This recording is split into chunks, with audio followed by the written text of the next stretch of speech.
sahabat Scripture Union Indonesia. Selamat sore, Bapak Ibu terkasih. Apa kabarnya di sore hari ini? Di hari Jumat, tanggal 14 Maret 2025.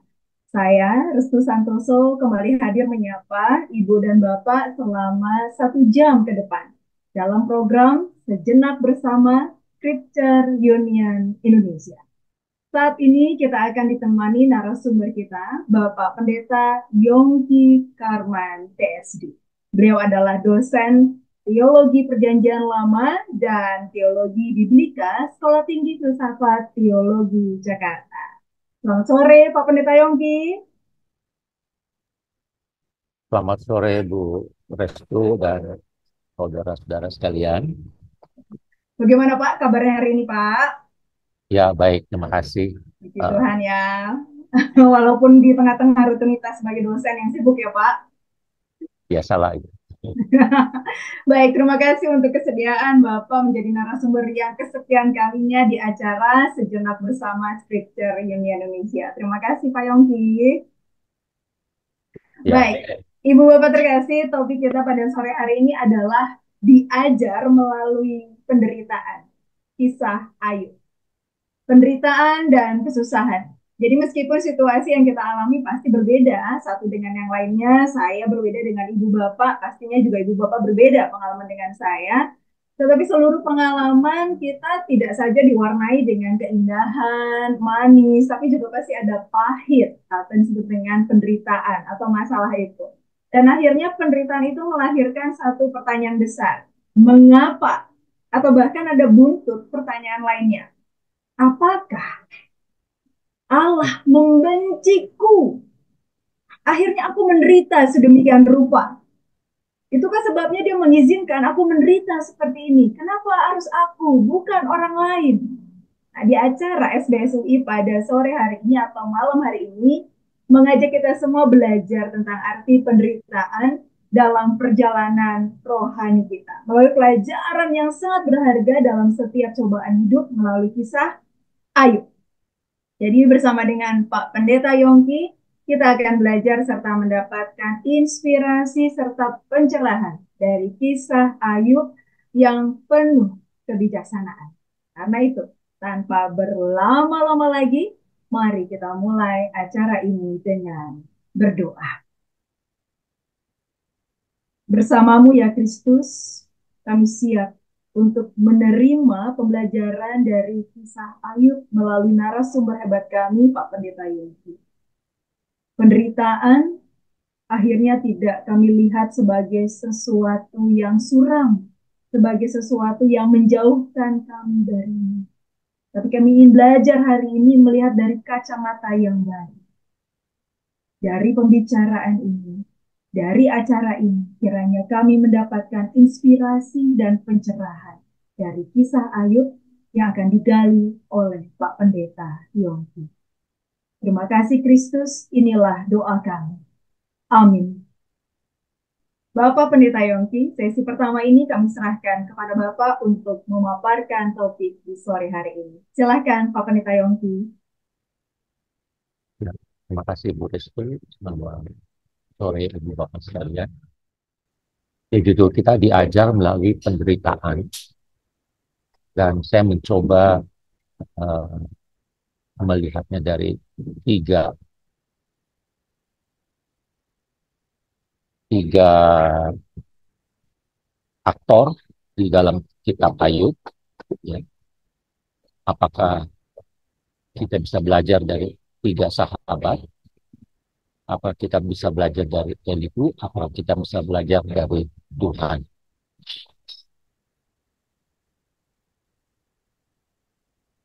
Eh, Sebenarnya ketika saya diberi judul ini, saya sendiri berpikir ya, apakah setiap penderitaan yang kita alami mengajar kita sesuatu, membuat kita belajar sesuatu? Apakah jalan untuk belajar itu hanya melalui penderitaan? Bukankah karena ada penderitaan, bukankah karena penderitaan ada orang yang justru menjadi lemah iman, bahkan menjadi ateis? Itu pertanyaan saya. Awalnya dari Ayub digambarkan sebagai manusia paling beruntung di tanah Uz. Jumlah anaknya sempurna, sempurna banyaknya ya, 7 laki-laki dan 3 perempuan. Eh, buat orang waktu itu 10 anak itu artinya diberkati begitu ya. Lalu jumlah ternaknya juga sempurna banyaknya, 7.000 ekor kambing domba, 3.000 ekor unta, 500 pasang lembu, 500 keledai betina. Dalam tradisi hikmat, Ayub adalah sosok yang diberkati. Itu kita lihat nanti di pasal terakhir gitu ya, bagaimana dia diberkati. Tapi Amsal 10 ayat 22 mengatakan berkat Tuhanlah yang menjadikan kaya. Jadi tradisi hikmat mengaitkan berkat Tuhan dengan kekayaan. Paling tidak, kaya itu salah satu bentuk berkat Tuhan. Selain itu, Ayub juga disegani masyarakat. Bak pemimpin seperti raja. Itu di pasal 29 ayat 25. Dan yang penting, dia berintegritas dalam kepemimpinan publik. Di pasal 29 ayat 13 sampai 17 dikatakan, ini testimoni Ayub ya. Aku mendapat ucapan berkat dari orang yang nyaris binasa. Aku berpakaian kebenaran dan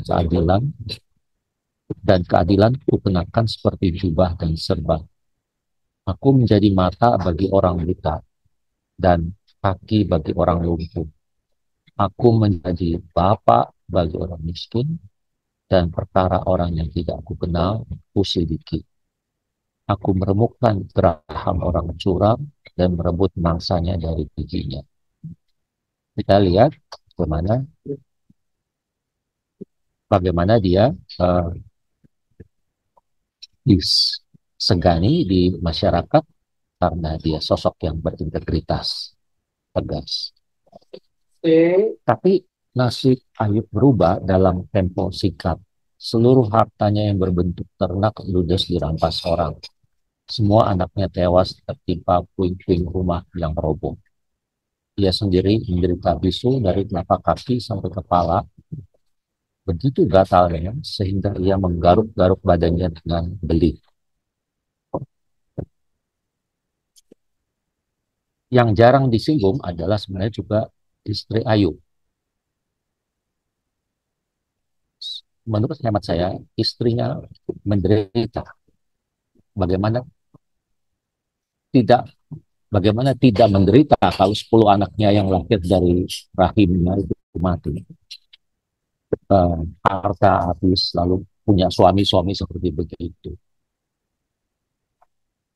Alih-alih beroleh hikmah dari penderitaannya, sang istri berkata, tutupilah Allah dan matilah. Ini adalah sebuah reaksi yang bisa diduga ya, reaksi seperti ini. Artinya reaksi dari seorang yang menderita, kecewa dengan Tuhan. Istri Ayub mewakili perasaan dari orang beriman yang menderita. Ayub tidak sampai mengutuk Tuhan, tetapi ia mengutuki hari kelahirannya. Dia menyesal kenapa sampai lahir, tidak keguguran saja.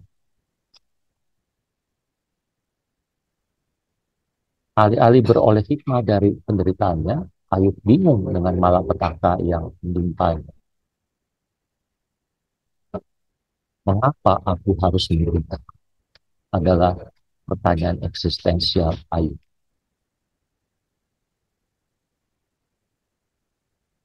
Nah, kita lihat di sini bagaimana uh, respons 3 sahabat. Kitab Ayub berisi keluh kesah sang tokoh. Tiga sahabat, yaitu Elifas, Teman, dan Bildad, khusus datang dari jauh untuk menghiburnya. Tetapi penghiburan mereka malah menjadi siklus perbantahan yang dimulai dan ditutup dengan keluh kesah Ayub. Mereka silih berganti menjelaskan kepada Ayub tentang hubungan antara dosa dan kemalangan berdasarkan hukum tabur tuai, yaitu menabur dosa menuai kemalangan. Mereka menganggap Ayub yang paling bertanggung jawab atas kemalangannya dan harus bertobat. Ayub dianggap sebagai pihak yang paling bertanggung jawab atas kemalangannya. Pasti Ayub dihukum bukan karena dia takut akan Allah, melainkan karena kejahatannya besar. Begitu argumen dari tiga sahabat. Di antara mereka ada yang berkata mungkin Ayub sedang ditegur Allah. Dan alih-alih menolak didikan yang maha kuasa, Ayub seharusnya bertobat kepada yang maha kuasa agar dipulihkan. Mereka juga uh, menuduh Ayub berdosa.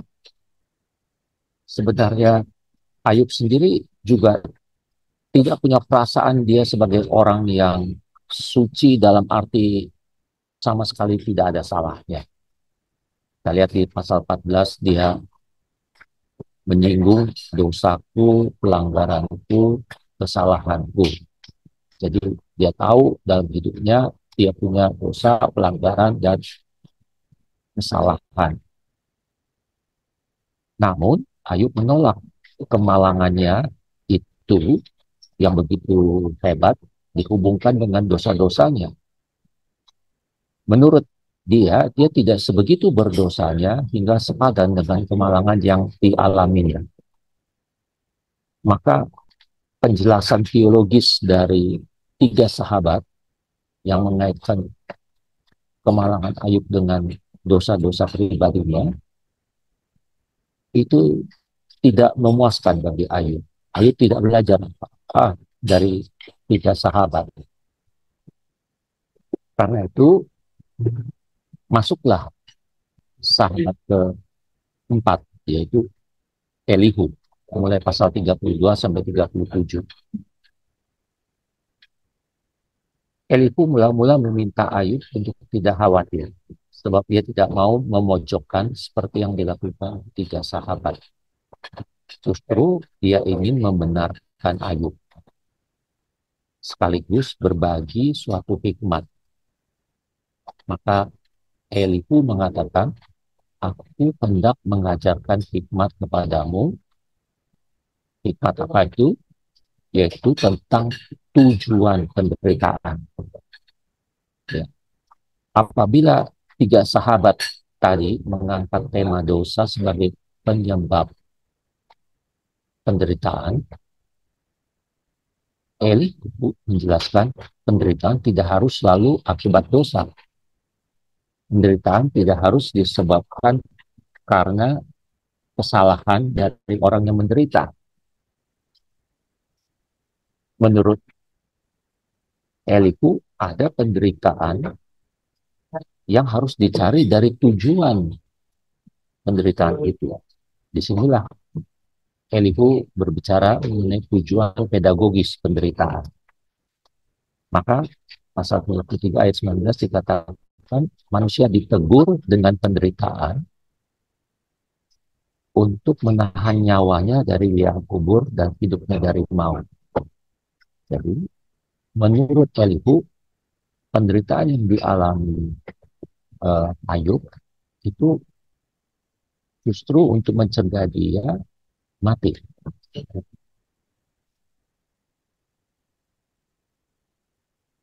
Nah, jika memang benar tujuan penderitaan Ayub itu agar dia selamat dari maut, Ayub justru merasa dirinya itu sedang tunggu mati. Tidak punya apa-apa lagi. Harta, kesehatan, keluarga, bahkan relasi sosial. Dia dijauhkan dari macam-macam relasi sosial.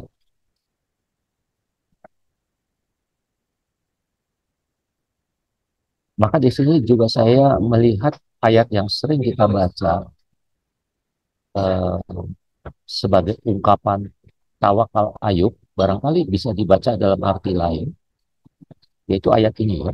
Di pasal 1 ayat 21 kan sering kita baca ungkapan dengan telanjang aku keluar dari kandungan ibuku, dengan telanjang juga aku akan kembali ke sana.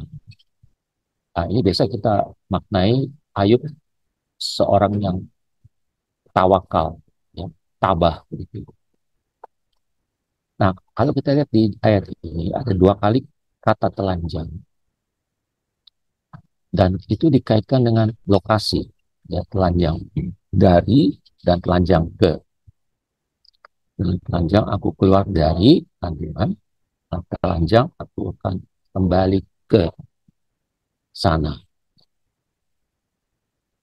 Nah, kalau kita lihat kedua ayat ini ada kesejajaran kan, telanjang, telanjang, dan pertama dari kandungan, lalu kembali ke sana. Sananya ini kemana? Eh, kalau lihat kesejajaran ini, itu berarti ke sana itu kan ke dalam kandungan. Ya. Lalu kalau keluar dari kandungan itu jelas artinya, yaitu peristiwa kelahiran, apa makna eh, dengan telanjang kembali ke dalam kandungan? Maka di sini kita lihat telanjang pertama ya, keluar dari kandungan itu ada bicara tentang lahir. Itu makna harfiah. Tetapi telanjang yang kedua mestinya adalah tentang mati. Jadi bukan arti harfiahnya. Lalu bagaimana bisa mati digambarkan sebagai kembali ke dalam rahim ibu? Mungkin di sini ibu yang dimaksud adalah tanah sebagai ibu semua yang hidup. Dalam ungkapan bahasa Inggris sudah kita kenal Mother Earth, ya, uh, bumi sebagai ibu. Kita punya istilah tanah air itu ibu pertiwi. Kita bumi itu sebagai sosok yang feminim.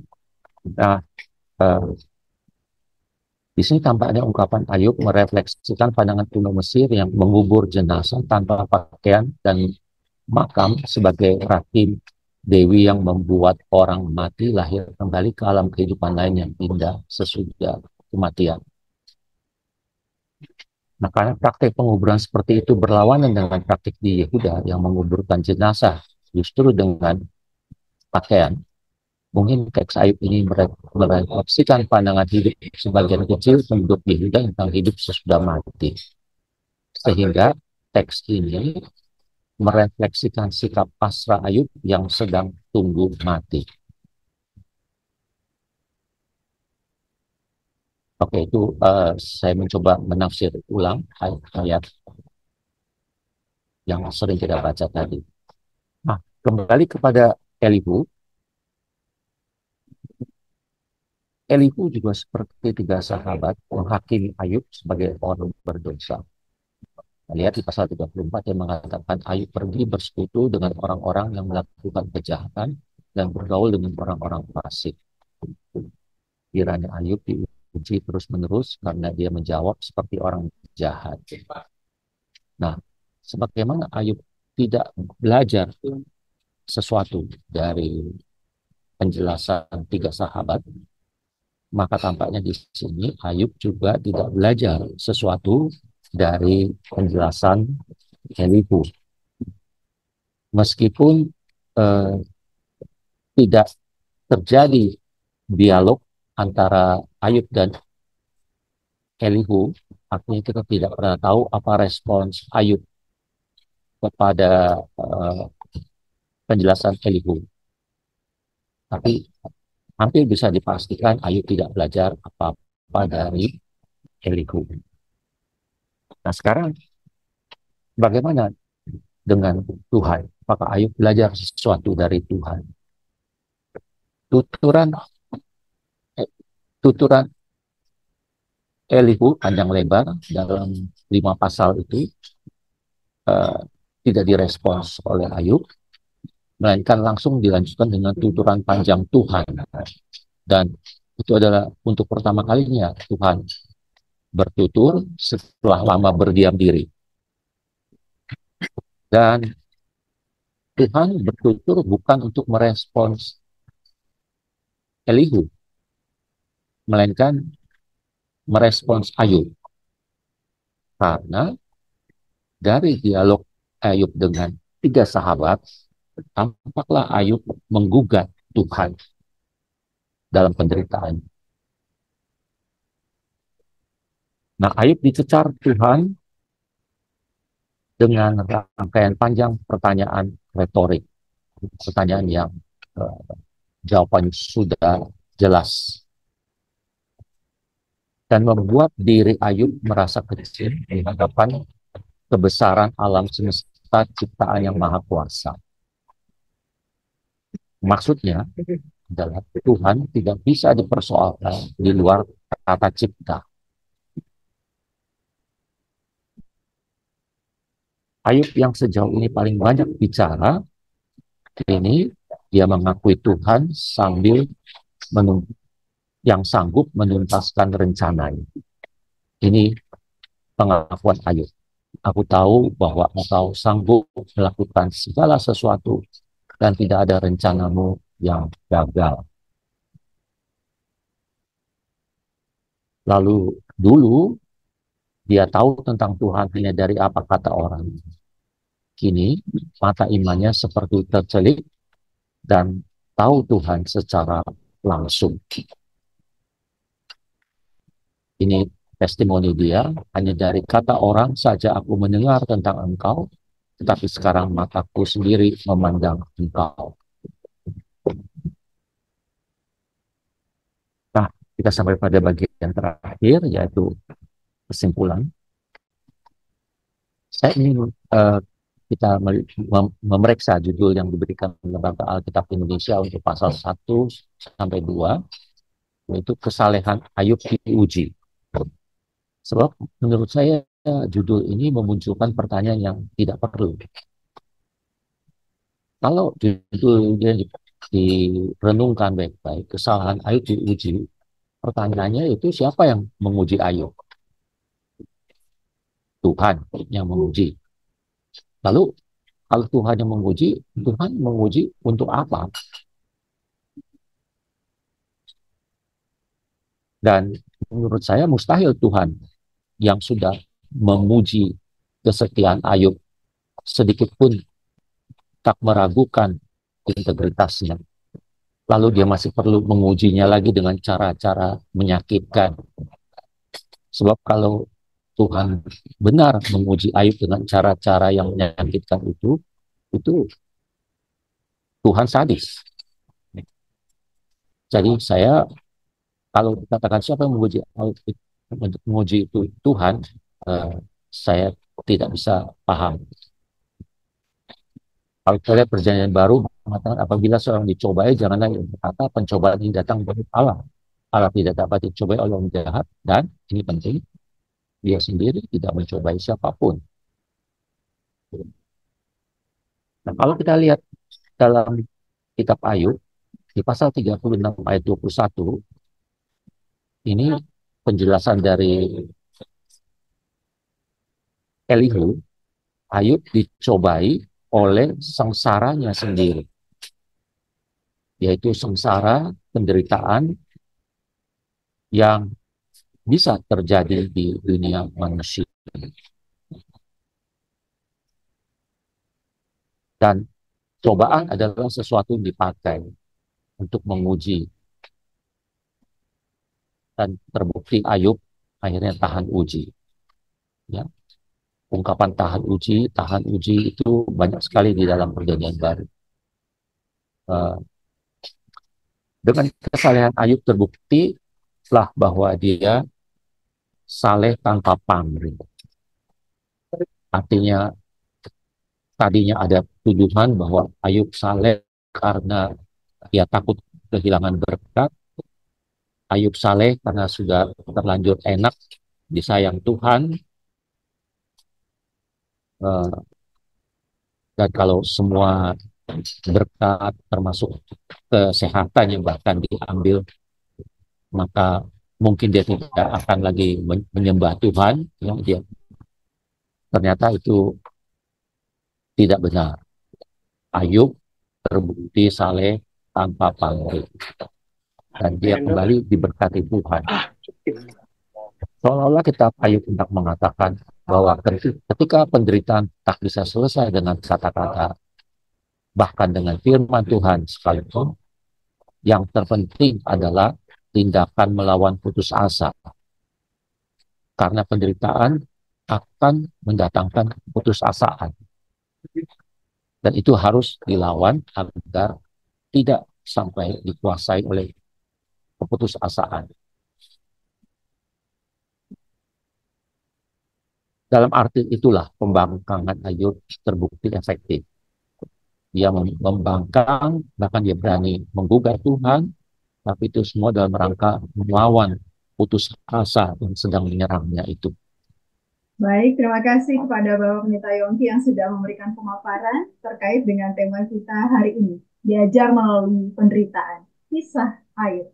Karena kita akan masuk dalam sesi diskusi, Bapak Ibu dapat mengajukan pertanyaan secara langsung kepada narasumber kita, Pak Pendeta Yongki, dengan terlebih dahulu menggunakan fitur raise hand, atau dapat juga menuliskannya pada bagian chat. Dan kami akan membacakannya kepada Pak Yongki sebagai narasumber kita hari ini. Baik, sambil menunggu pertanyaan dari Ibu Bapak, saya ada pertanyaan Pak Yongki. Jadi sebenarnya pertanyaan sederhana. Eh, Kenapa Tuhan mau mencobai kalau Sorry. dia adalah saleh gitu Pak? Ya tadi sama seperti Pak, saya masih bingung gitu dengan penjelasan. Kalau dia ditemukan saleh, tidak bersalah gitu ya, buat apa? Buat apa Tuhan jadi Iya, mencobai Ayub? iya, Justru saya mau meluruskan, iya. Tuhan tidak mencobai Ayub. Hmm, Dan judul yang diberikan LAI, kesalahan Ayub dicoba, bagi saya bisa mendatangkan pertanyaan yang tidak perlu, yaitu siapa yang sedang mencobai Ayub. Kalau akhirnya pertanyaannya seperti Bapak tadi, berarti yang mencobai Ayub siapa?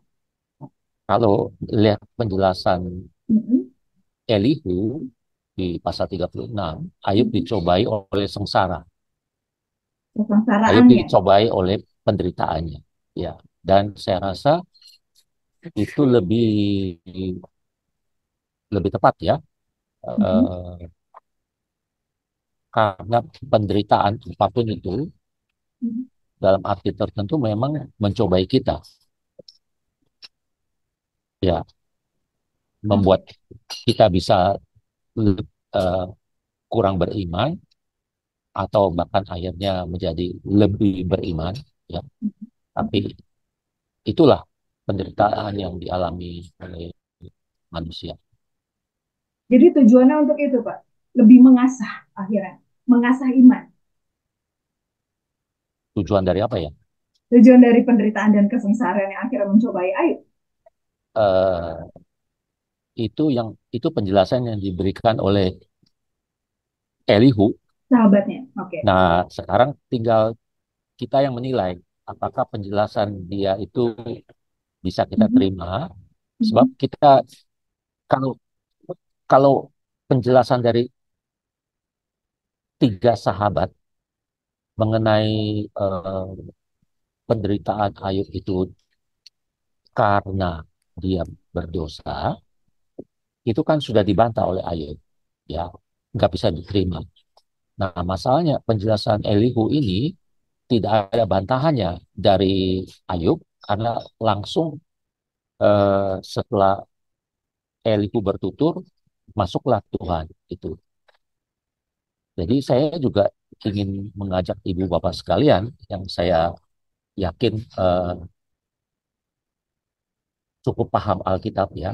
Eh, Sebenarnya apakah penjelasan Elihu kepada Ayub bahwa Ayub dicobai oleh sengsaranya itu bisa diterima ya.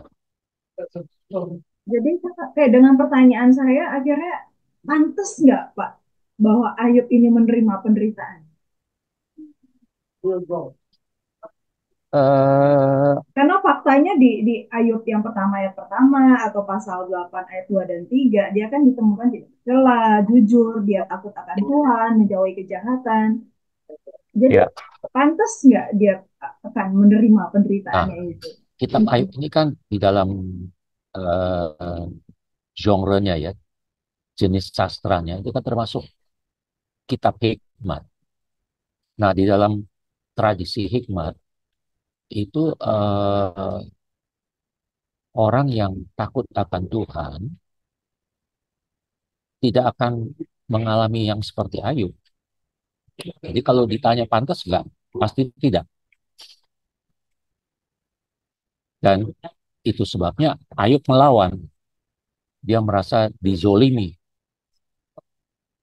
eh, oleh Tuhan yang bisa membiarkan dia menderita seperti itu.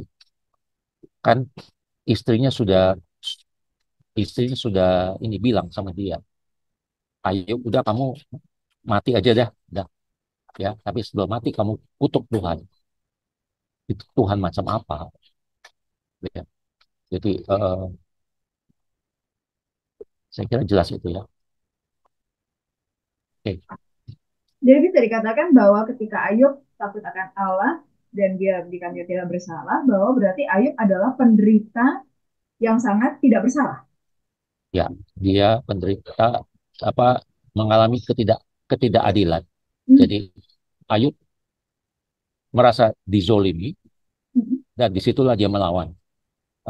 Dari pasal 3 sampai pasal 30 31 itu ya dalam dialog dia dengan apa dengan eh, dengan tiga sahabat. Walaupun awalnya dia belum berani langsung menggugat Tuhan. Awalnya itu dia mengutuki hari kelahirannya di itu pasal 3. Dia bilang kalau aku bisa memilih aku lebih baik nggak nggak lahir. Tapi di dalam pasal 3 itu dia menyebut Tuhan dua kali. Artinya Tuhanlah yang mengizinkan dia lahir. Eh, dengan kata lain dia ikut mempersalahkan Tuhan. Nah, ketiga sahabatnya yang tadinya diam saja 7 hari mereka datang dari tempat yang jauh, eh, nangis bersama-sama dengan Ayub. Ketika Ayub mulai menyalahkan Tuhan, maka mereka membela Tuhan.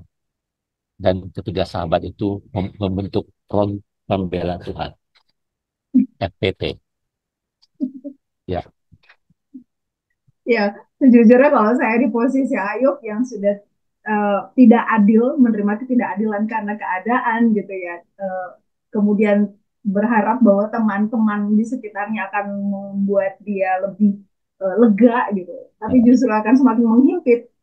Saya akan semakin berteriak karena saya semakin dizolimi dengan ya. keadaan dan penderitaan dia. Padahal Maka dia yakin, ya ya Pak. maka di pasal 16 ayat ayat 3 di terjemahan TB itu Ayub bilang kalian ini penghibur sialan. Ya. Itu satu-satunya kata di dalam TB, eh, kata sialan itu muncul. Karena itu benar-benar dari hati yang dalam, Oh ya benar ya itu. seperti tadi Pak Ya, Yongki ya. bilang bahwa ini sudah tidak adil terhadap saya sudah berbuat baik kepada Allah, tidak ada kesalahan, kemudian saya takut akan Allah, saya adalah tapi saya menderita di dalam kesengsaraan saya dan tidak ada penghiburan dari orang sekitar gitu ya. Ya, Hancur saya. ya, Oke, baik Pak Yongki, terima kasih. Ini ada beberapa pertanyaan Pak di chat, saya akan membacakan untuk Bapak dan kita semua Ibu Bapak. Dari Pak Patrick, Shalom Pak Yongki, di sini ada peran iblis juga untuk meminta izin kepada Tuhan. Di sini peran iblis untuk apa? Kalau sekiranya cobaan itu bukan dari Tuhan atau seperti apa? Mohon pencerahannya Pak. Jadi mungkin di awal ya Pak ya, pada ya, ada peranan iblis untuk mencobai. Nah, karena tadi Pak Yongki mengatakan bahwa Ayub itu dicoba oleh kesengsaraan dan deritanya. Tapi bagaimana Pak menurut Bapak soal pertanyaan Pak Patrick? ya. Ini ya, kalau kita baca Ayub pasal 1 ayat 6, itu kan memang di terjemahan kita itu iblis. Iblis datang bersama dengan anak-anak Allah kan? Ya. eh, Lalu muncullah pertanyaan, kok bisa iblis muncul apa datang bersama anak-anak Allah gitu. Ya. Lalu iblis bisa berdialog, bernegosiasi dengan Tuhan. Ini apa-apaan ini? Ya. Eh, nah, dari bahasa Ibraninya yang diterjemahkan iblis di pasal 1 dan 2 itu bahasa Ibraninya itu hasatan, satan. Ya. Satan, arti kata Ibrani satan itu adalah lawan, lawan. Eh, Dalam terjemahan Alkitab orang Yahudi, eh, hasatan itu diterjemahkan bukan bukan devil, tetapi adversary, adversary, lawan. Ya. Nah, siapa hasatan ini? Nah, hasatan ini kan bagian dari eh, anak-anak Allah yang di dalam bahasa Ibrani itu Bene Ha Elohim. Terjemahan Alkitab kita itu sangat harfiah, anak-anak Allah. Bene Ha, Ha Elohim. Tapi kalau kita melihat Septuaginta, yaitu Alkitab orang Yahudi dalam bahasa Yunani, Septuaginta itu menerjemahkannya Oi Angelo, Angelos. Anak-anak Allah itu adalah malaikat. Maka kalau kita lihat Bimka untuk pasal 1 ayat 6, anak-anak Allah itu diberikan terjemahan adalah makhluk makhluk surgawi. Jadi yang di Alkitab kita anak-anak Allah maksudnya itu adalah makhluk surgawi. Lalu hasatan di sini adalah bagian dari makhluk surgawi, hasatan. Jadi di dunia yang jauh itu yang artinya bukan di dunianya Ayub ya, tapi di dunia di surga itu pada suatu kali datanglah malaikat-malaikat atau makhluk-makhluk surgawi ini menghadap Tuhan. Lalu Tuhan dengan bangga memperkenalkan ya Ayub. Lihatlah ini Ayub, hambaku yang setia dan gini-gini. Lalu makhluk-makhluk surgawi itu semua amin, amin, amin setuju. Ya, tapi ada satu dari mereka yang mengatakan apa iya Ayub saleh tanpa pamrih. Kan dia saleh itu karena engkau memagari hidupnya sehingga segala bahaya dan uh, malapetaka itu seperti tidak tembus. Coba kalau pagar itu diangkat, lalu malapetaka bencana datang. apa dia masih tetap saleh seperti yang sebelumnya ini. Jadi kalau kita baca dari teks Ibrani-nya itu, maka hasatan di sini adalah salah satu dari makhluk ilah, makhluk surgawi yang bersuara miring. Kalau di Mahkamah Konstitusi itu kan kalau Mahkamah memberikan putusan dibacakan nih. Putusan ini diputuskan oleh 3 hakim. 2 hakim menyatakan eh, A, tapi ada 1 hakim yang dissenting opinion gitu ya, yang berbeda pendapat gitu. Tapi karena jumlahnya 2 yang setuju, maka putusannya itulah gitu. Nah, yang satu itu yang disebut dissenting opinion. Nah, menurut saya hasatan di sini belum iblis dalam arti iblis yang mencoba Yesus di padang gurun, tapi di sini adalah salah satu dari beneha Elohim, yaitu salah satu makhluk surgawi yang punya dissenting opinion, nggak begitu saja mengaminkan eh, penilaian positif Tuhan atas Ayub. Oke, saya terpaksa agak panjang lebar menjelaskan. Minta maaf untuk ini, tapi mudah-mudahan jelas. Semoga jelas Pak Patrick. Jadi bukan pemahaman iblis yang sama dengan iblis yang di padang gurun ya Pak, yang Ya, mengajar dan mencoba Yesus banyak 3 kali. Tetapi di sini benar-benar adalah makhluk surgawi yang memang posisinya itu ya bersama dengan Allah atau bersama dengan Tuhan di surgawi yang bisa memberikan pertanyaan. Begitukah Pak Pendeta? Konsepnya. Jadi bukan yang berbeda, maksudnya konsep yang jauh berbeda dengan selama ini mungkin saya ataupun teman-teman yang di ruang Zoom ini bahwa iblis karena sama-sama ditulis iblis gitu ya dengan yang di Perjanjian Baru di Injil adalah sama, tapi ternyata di sini berbeda gitu Pak Pendeta Yongki. ya, Oke, siap. Ini ada pertanyaan juga di chat Pak Yongki dari Pak ya, Widianto Nugroho. Menarik ya. sekali Pak penjelasan Pak Yongki. Izin bertanya ya Pak. Menurut pandangan Bapak, mengapa pada akhirnya Tuhan justru menjatuhkan, tanda kutip, hukuman kepada ketiga teman Ayub? Padahal kalau dilihat, argumentasi 3 orang itu seperti pandangan ortodoks tentang asal muasal pemberdayaan. Apakah seperti kata Bapak bahwa keberpihakan teks kita pada Ayub karena toh Ayub tidak bersalah dan berani membela ketidakbersalahannya. Jadi, Ayub mencerminkan sebuah dinamika relasi yang hidup dengan Tuhan yang hendak didorong narasi hikmat dalam Ayub. Bagaimana Pak Yongki? Saya setuju 100% dengan penjelasan Pak ini Widi. Widianto, Anton. Ya, Widianto, ya. ya, ya, ya, ya. Terima kasih, Pak. Wah, jadi Ya, ini semakin di ini ya Pak ya, semakin diafirmasi bahwa ternyata pendapat Pak Yongki juga sefrekuensi dengan Pak Widianto atau sebaliknya gitu Pak eh, Yongki ya.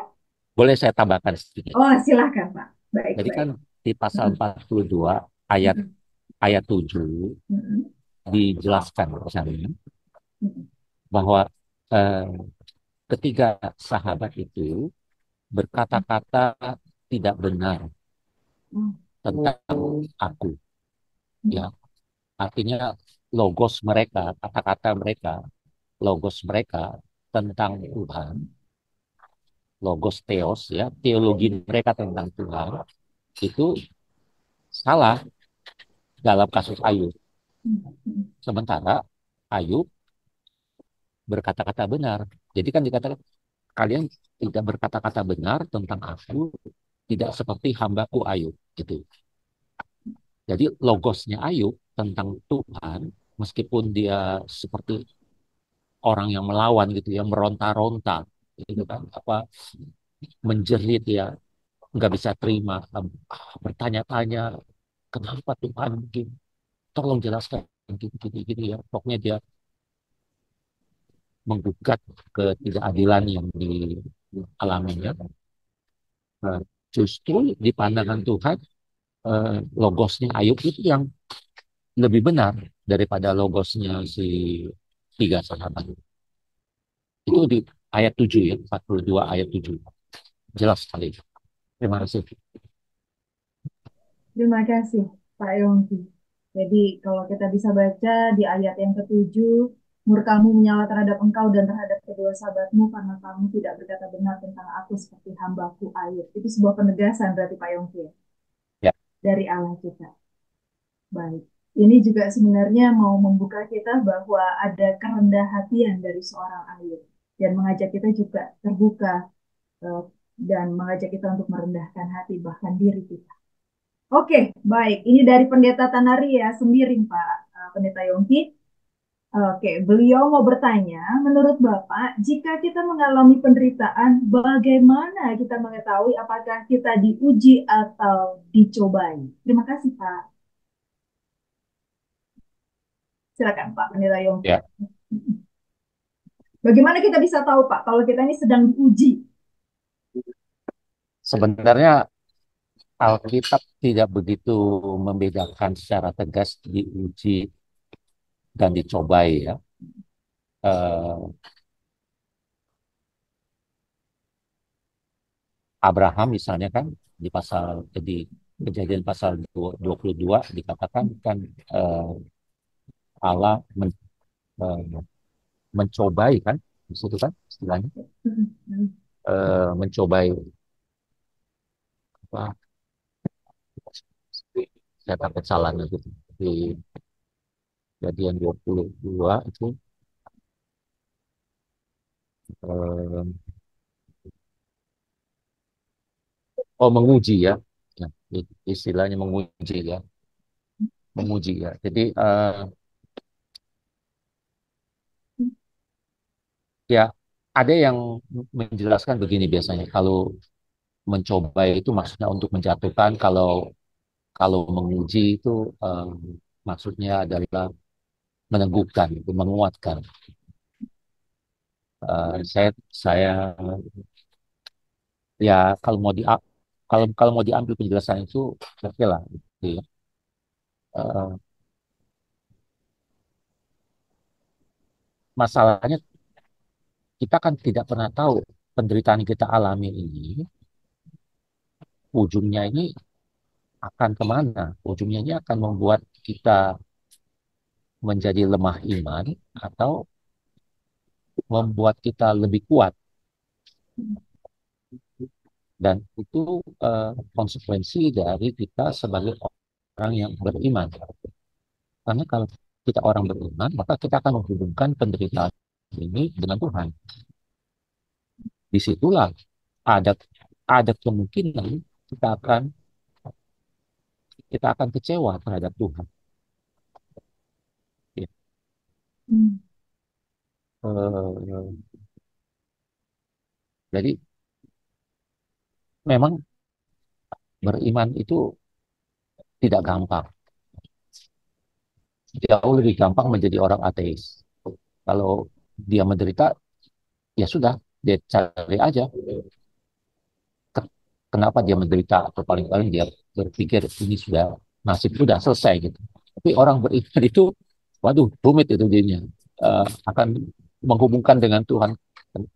Kenapa Tuhan mengizinkan gini? Ya, apa Tuhan hendak menguji saya? Hmm. Kalau Tuhan hendak hendak menguji saya, apalagi yang hendak diujinya? Kan Tuhan tahu saya ini kuat atau lemah seberapa ini, gitu ya. Apa perlunya Tuhan menguji? Nah, akhirnya kita masuk ke dalam pertanyaan-pertanyaan yang kita sendiri tidak tidak bisa jawab. Malah kita semakin pusing. Eh,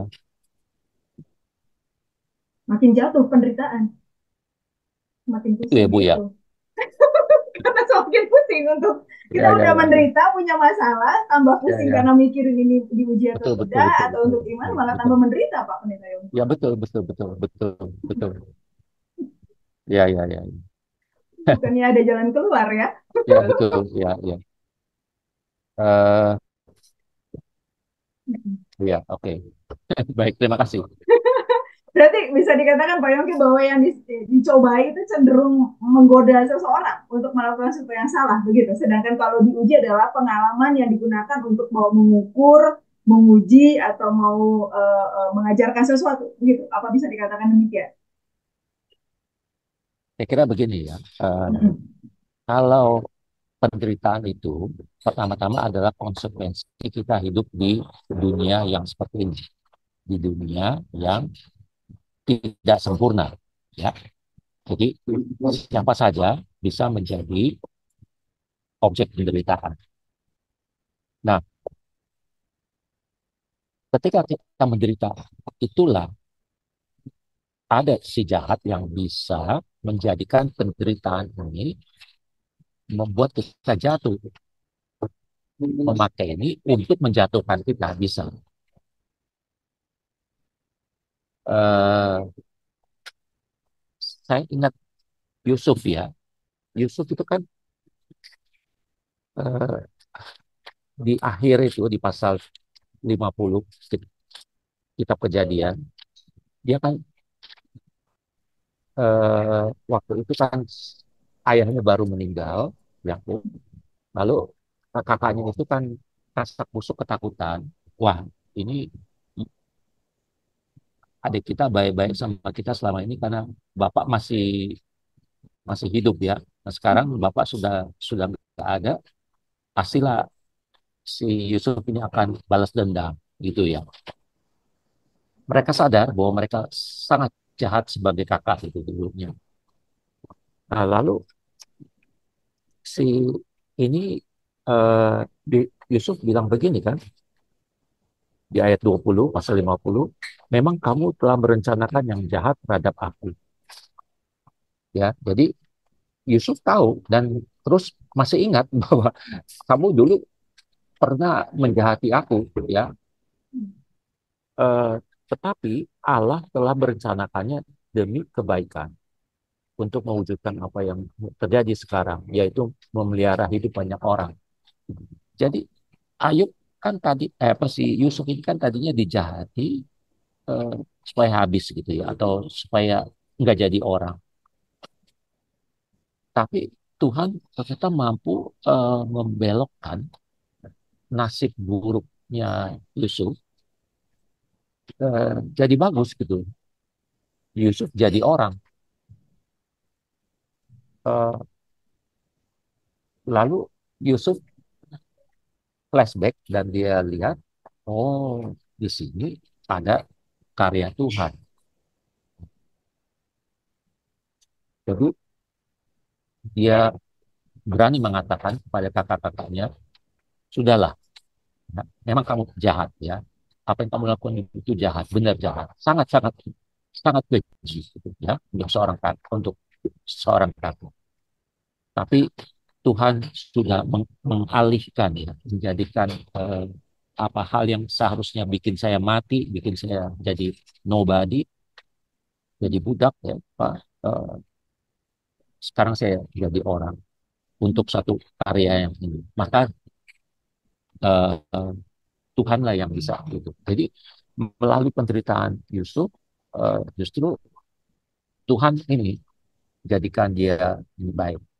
Maka eh, terhadap orang yang menderita itu kita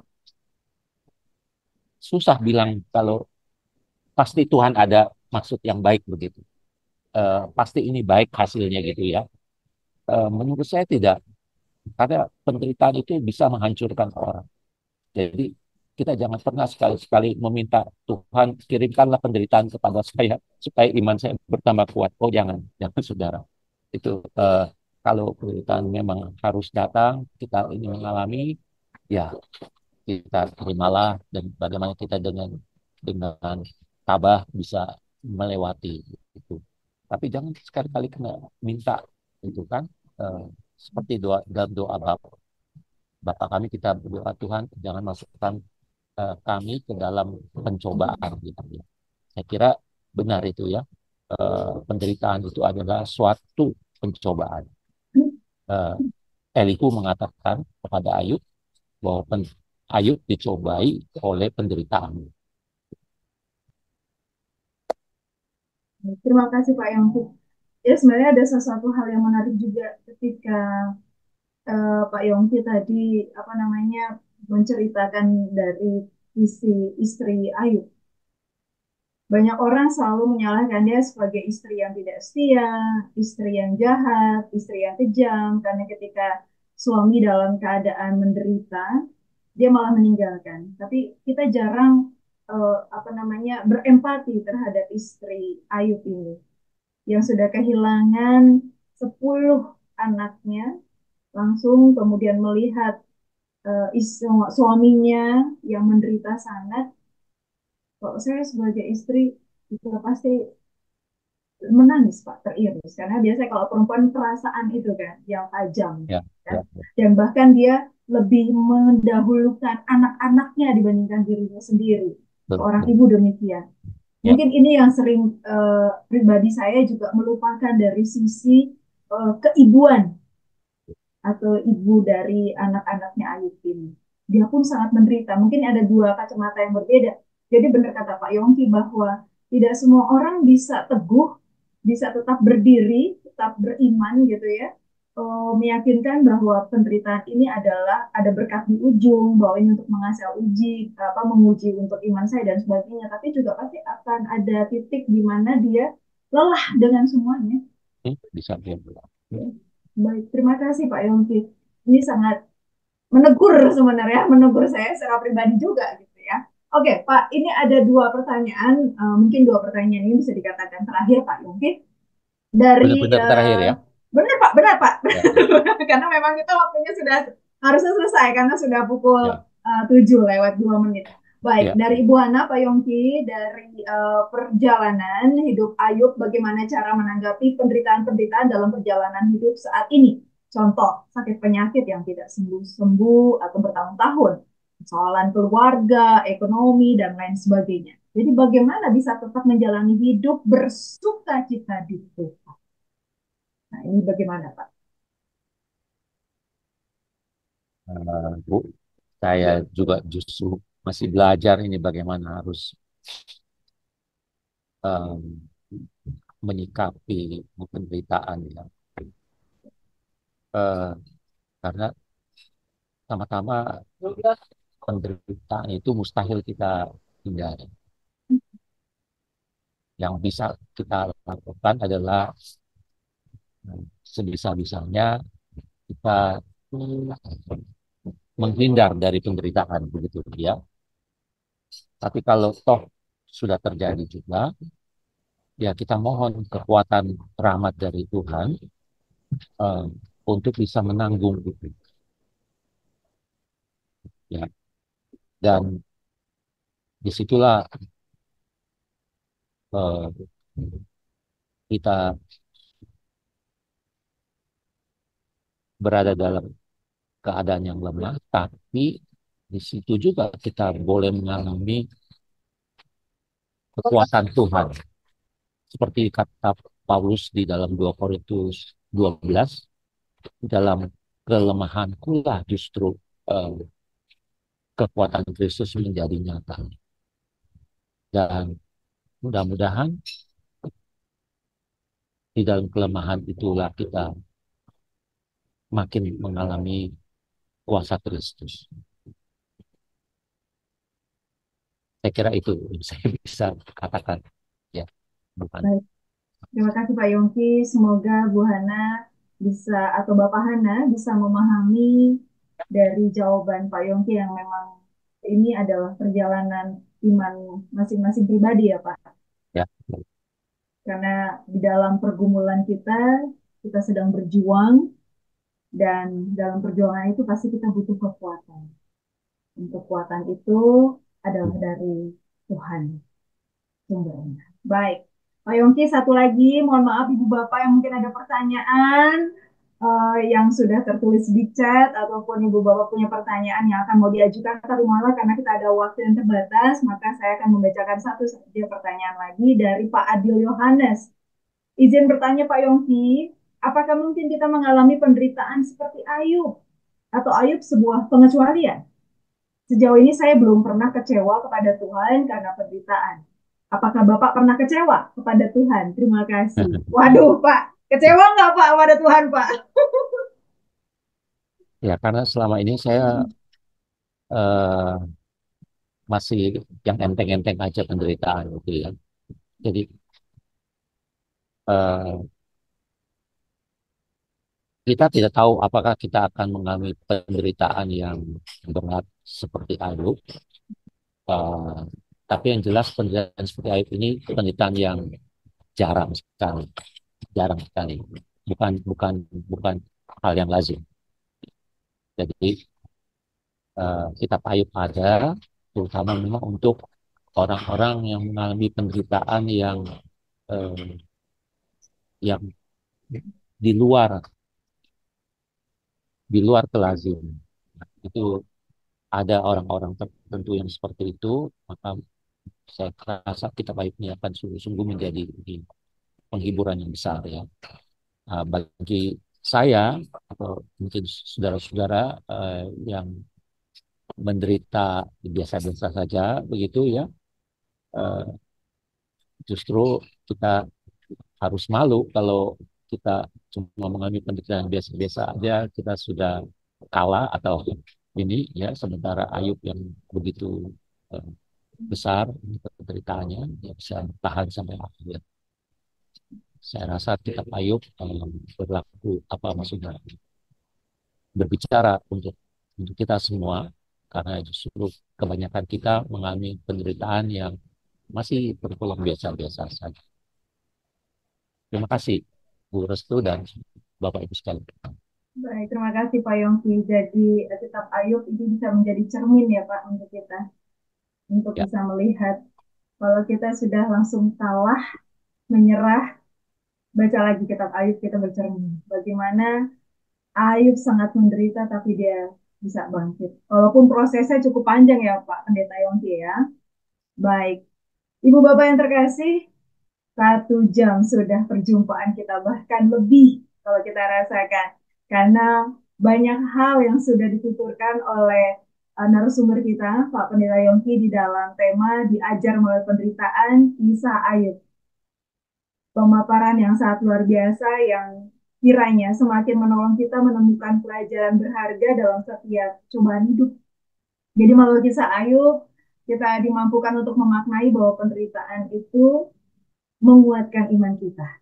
Mari kita berefleksi, bercermin, selama ini apakah kita sudah putus asa, menyerah, kita kembali membaca firman Tuhan dari kisah Ayub ini. Dan hal ini bisa membuat kita bersyukur, bisa lebih dekat kepada Tuhan, dan semakin kita kuat untuk menjalani hidup ini. Baik, Bapak Ibu yang terkasih, sekali lagi Pak Yongki, teman-teman Ibu terkasih, mari kita ucapkan terima kasih. Mungkin kita bisa kasih reaction kepada Pak Yongki untuk pemaparan yang sangat luar biasa. Dan dari kami, dari Scripture Union Indonesia, terima kasih Pak. Kami mengucapkan kepada Bapak sebagai narasumber kami pada hari ini di acara Sejenak bersama Scripture Indonesia. Dan juga kepada Ibu Bapak yang saat ini hadir dan masih tetap bersama dengan kami 1 jam, bahkan lebih. Terima kasih. Pertemuan ini tidak ada sia-sia. Semuanya ini akan Bapak Ibu dapatkan oleh-oleh berharga, mungkin bisa dibagikan kepada keluarga ataupun rekan terkasih di pelayan. Baik, Bapak Ibu yang terkasih, kami ada beberapa informasi dari Scripture Union Indonesia. Ini ada buku yang sangat baik sekali mengenai sifat-sifat kasih.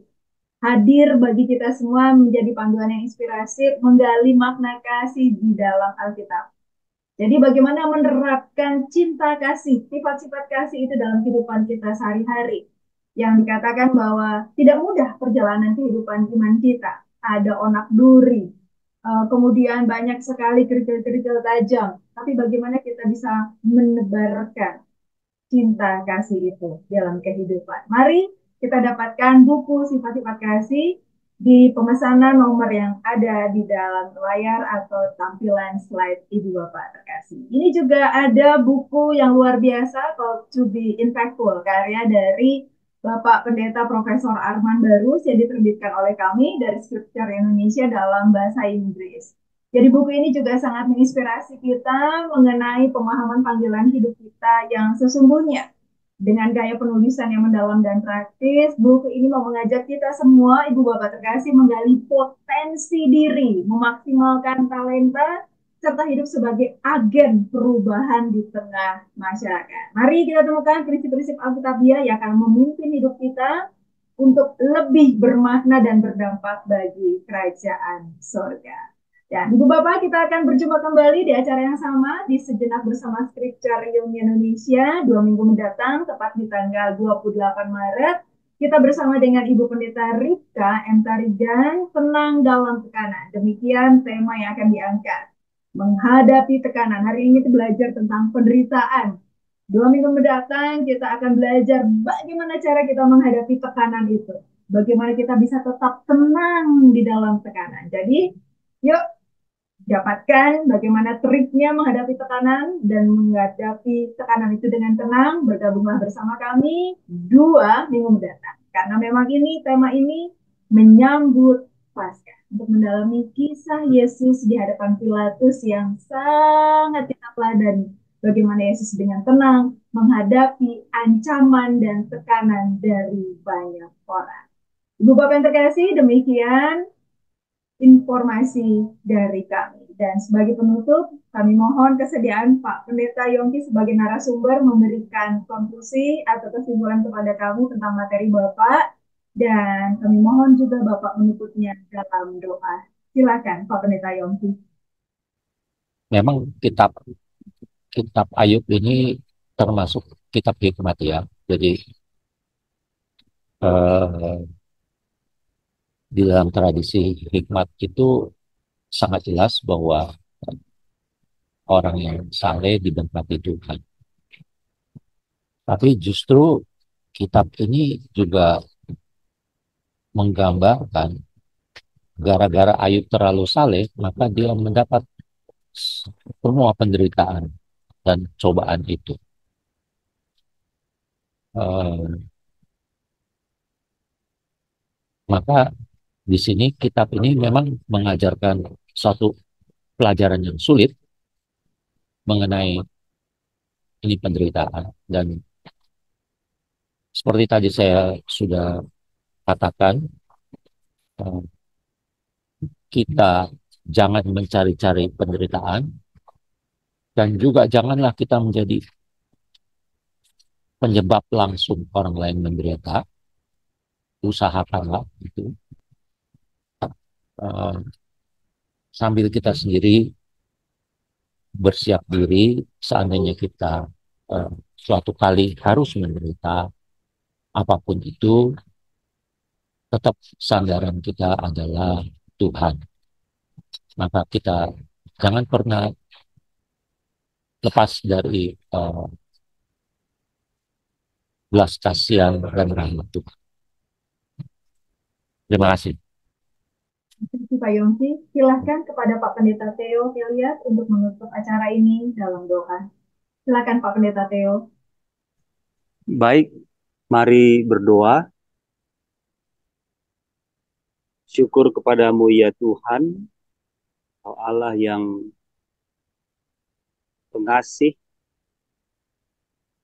dan maha kuasa atas firman-Mu yang sejenak telah bersama-sama kami dengar, kami